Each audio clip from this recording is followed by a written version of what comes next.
লেখো। এই যে এইভাবে ধরো, কলম এইখানে ধরো, এইভাবে ধরো, এইভাবে ধরো, হ্যাঁ ধরে লেখো। দাঁড়াও ধরে দেখাই, হ্যাঁ এবার লেখো, হ্যাঁ এই তো সুন্দর। 2 3 5। আচ্ছা, গুড। 1 কে বলবে? আচ্ছা তুমি যেটা বলো সেটাই বলো। 2, তারপর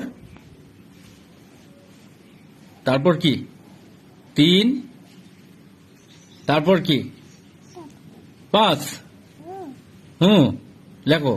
তুমি লেখো 2 3 5 লেখো। হুম, হ্যাঁ 2 না হয় নাই কলম ধরা। এই যে এরকম করে ধরো, হ্যাঁ এইভাবে, হ্যাঁ লেখো 2 3 5। বলো বলো। হুম হুম হুম, এই তো মুয়াদ সুন্দর পড়াশোনা শিখে গেছে। তালি হবে, তালি হবে, তালি হবে। মুয়াদ বলতে পারে, দেখছো? আমরা এখন রাফিদকে এটা পাঠাবো।